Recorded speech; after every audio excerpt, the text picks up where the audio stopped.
Okay, I'm a Muslim. To start off, I want to first show this anti-Muslim guy who I am not saying. To me, this is how I feel.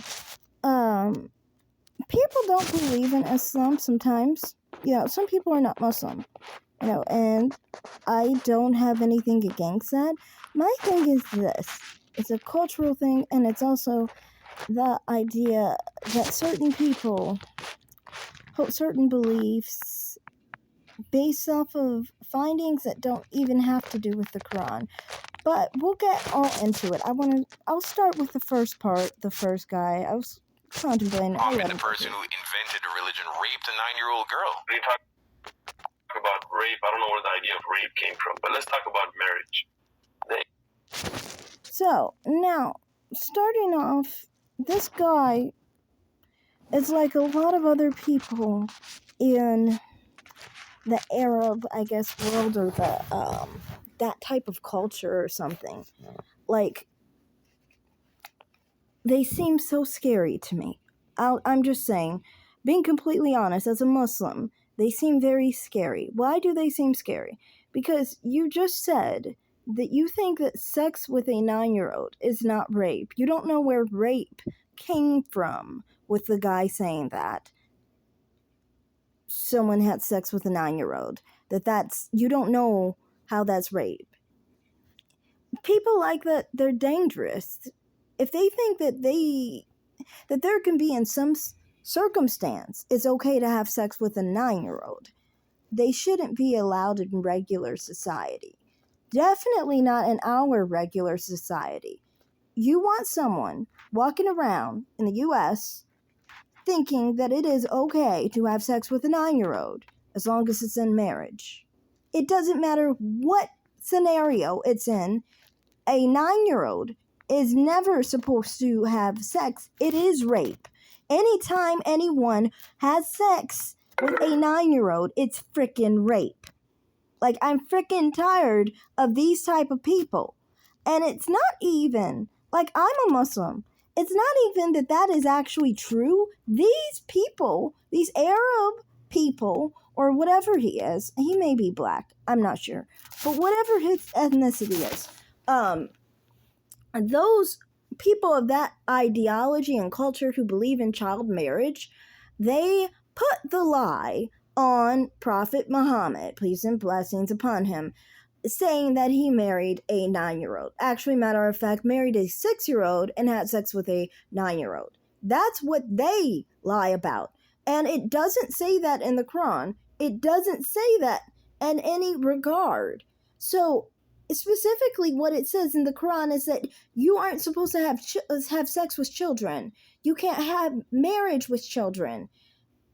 People have to be of a mental capacity to marry, basically. They have to be of age, mentally, not just physically, you freaking animal. I'm sorry, but you're a freaking animal thinking that it has to be physical. No, it's also emotional. It's also mental. There is no 9-year-old that is able to be married to. There is no 9-year-old who can have sex with anyone.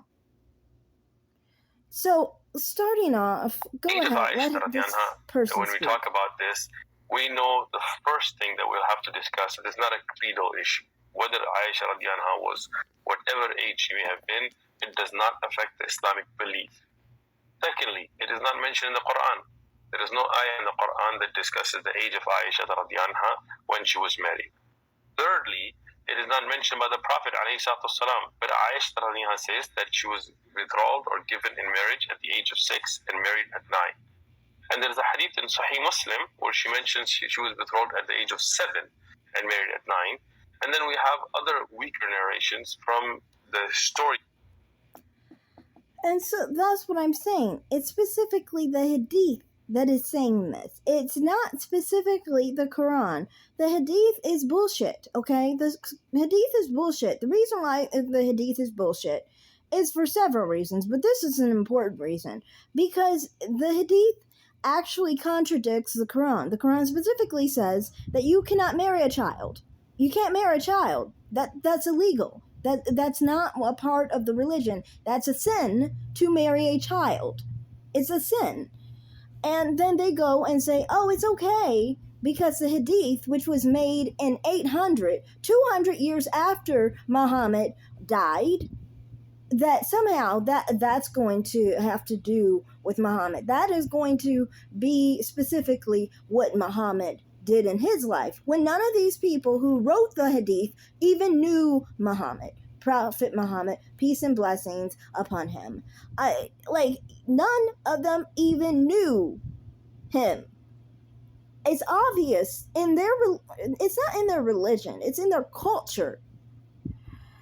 They believe that they should be able to marry children. That's what's going on.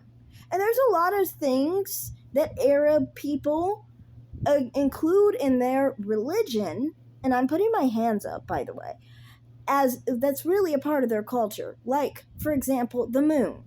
The moon is what they used to worship before they were Muslim, but they use that as a sign of what they want to worship or whatever. Like, I don't know what's going on there, but they have the moon as a religious symbol, which is, like I said, it's something that they used to see as a deity, basically. So it's like, they have different things in their culture that they claim is religious. This is another one. The child marriage thing is, again, another thing where they lie, and they say that Muhammad married a child or whatever and had sex with children or whatever because they want to validate themselves in having sex with children and marrying children. That's why I say al-Bukhari, who actually wrote some of the hadiths, is a freaking pedophile. Was a freaking pedophile, obviously, because he was the one who wrote the hadith. The Prophet Muhammad, peace and blessings upon him, did not write the hadith. These are people who wrote about Muhammad, Prophet Muhammad, peace and blessings upon him, 200 years after he died. None of these people knew him. And also on top of it, there is things that they're talking about that specifically imply that his wife that they're trying to make a child is specifically 17. Specifically when they got married, and that when they consummated their marriage, it was around 19. So it's like these people are the ones to blame. They say that anti-Muslims are the ones to blame. How are anti-Muslims to blame when you gave them this false fucking information? You gave them this information. You're a freaking liar because you're a freaking pedophile who needs to be fucking locked up. That's the truth. You want to support pedophilia. You want to say it's okay that your culture supports pedophilia. I don't give a fuck what your culture is. I don't care what your culture supports. I don't care the fact that you were taught that this was normal or this was what was supposed to be accepted, and so you put it in a hadith so then it could be religiously acceptable, even though the Quran specifically speaks against your dysfunctional marriages and abusive relationships and deviant relationships with children. Like I said, I'm tired of you guys lying and then trying to blame anybody else but you. You believe in the hadith. You keep wagging the hadith, and the hadith was discredited by the Quran specifically, by the way, because the Quran is the last and the final scripture, the final revelation. So, obviously, the Gospel and the Torah were actually sacred scriptures at one point, and the Hadith never was. It was all fabrication, and it's obvious that it's fabrication. The person who wrote the Hadith was obviously a pedophile who hated Prophet Muhammad. Why else would he make up a lie like that? Because he's a pedophile who obviously wants to justify him raping children and trying to call it marriage. Anyway, so that's all I have to say to this. I don't think that anyone who believes in the hadiths and thinks that this is true and that this is okay and this is something that they should defend in some way, that this is something that, that they stand up for and, support pedophilia, that they should be allowed in public with everybody else in society where we do not believe in raping 6-year-olds, raping 9-year-olds, okay? We do not believe in that, and you guys will talk about maturity, and they will try and bring up early puberty as a reason why someone should be raped. This is what these people are bringing up. They're bringing up early puberty to say it's okay to have sex with a 9-year-old because, she went through puberty early. I myself I got my period at 8 years old. And there are plenty of people who have gotten their period at 3 years old. Okay? So basically what you're saying is you want to rape 3-year-olds, which I would not be shocked. You want to rape anybody who's bleeding, basically. You are a sick motherfucker, and you need help. Seriously, and you need to stay the fuck away from any place where it's not legal. Like, to me, if you believe in the Hadith, I don't think you should be in America. I really don't. You should not be in America free, okay? Because you don't believe in following our laws. You don't. You don't think that children should be protected. You think if they get their period, it's open season. You can have sex with them. You think as long as it's under marriage, you can have sex with them. You're a sick motherfucker. So that's all I have to say. Thanks for watching, everyone. Like and subscribe, comment down below, and have a great day. Bye, guys.